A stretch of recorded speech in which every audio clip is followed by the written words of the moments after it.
भ्रष्टाचार निरोधक ब्यूरो यानी एसीबी ने भू अर्जन और रिंग रोड मुआवजा घोटाले में अब तक की सबसे बड़ी कार्रवाई करते हुए 17 लोगों को हिरासत में लिया है।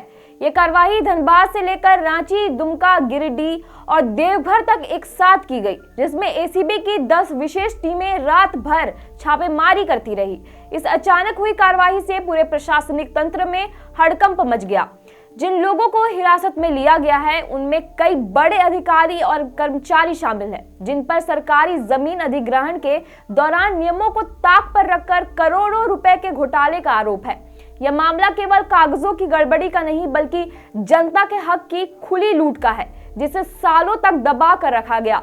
इस घोटाले की जड़ें धनबाद जिले के धनसार, दुहाटाड़, मनीटाड़ और घोघरा मोजा से जुड़ी हुई है, जहां रिंग रोड निर्माण के लिए जमीन अधिग्रहण किया गया।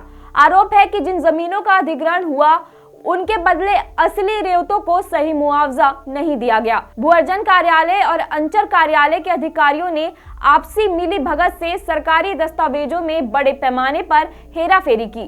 कई मामलों में बैक डेट पर दस्तावेज तैयार किए गए और फर्जी नामों के जरिए मुआवजा राशि निकाल ली गई।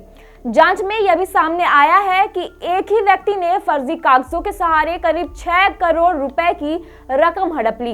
कुल मिलाकर यह घोटाला 100 से 150 करोड़ रुपए से भी ज्यादा का है, जबकि कुल मुआवजा राशि करीब 237 करोड़ रुपए थी। यानी जनता के लिए बनी सड़क के नाम पर अधिकारियों ने अपनी जेब भर ली।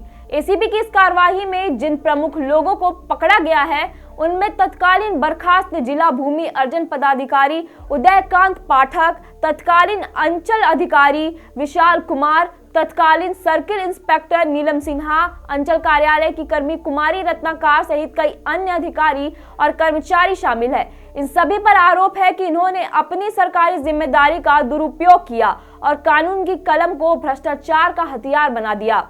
समाज सेवी रमेश राही, जिन्होंने इस घोटाले के खिलाफ सबसे पहले आवाज उठाई थी, उन्होंने बताया कि उन्होंने साल 2013 में ही इस मामले को उजागर किया था। इसके बाद 2016 में एसीबी ने प्राथमिकी दर्ज की, लेकिन गिरफ्तारी होने के पूरे 10 साल लग गए। रमेश राही का कहना है कि यह लड़ाई लंबी और मुश्किल थी, लेकिन आखिरकार सच्चाई सामने आई।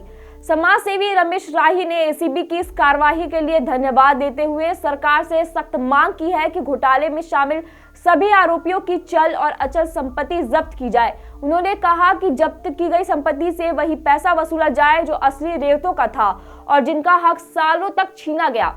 उनका कहना है कि रिंग रोड जनता की सुविधा और क्षेत्र के विकास के लिए बनाई जा रही थी, लेकिन भ्रष्ट अधिकारियों की वजह से यह योजना घोटाले की भेंट चढ़ गई। वहीं एसीबी के सूत्रों का कहना है कि यह कार्रवाई अभी सिर्फ शुरुआत है। जब्त किए गए दस्तावेजों की गहन जांच की जा रही है और आने वाले दिनों में इस घोटाले से जुड़े और सभी बड़े नाम सामने आ सकते हैं। साफ है कि यह मामला न सिर्फ भ्रष्टाचार की पोल खोलता है, बल्कि यह सवाल भी खड़ा करता है कि जनता का भरोसा तोड़ने वाले पर कब तक सख्त कार्रवाई होगी। खैर, इस पर आपके क्या विचार हैं, हमें कमेंट में जरूर बताएं। धन्यवाद। घर और ऑफिस में है चोरी का डर? जयसवाल सीसीटीवी से लगवाएं सीसीटीवी।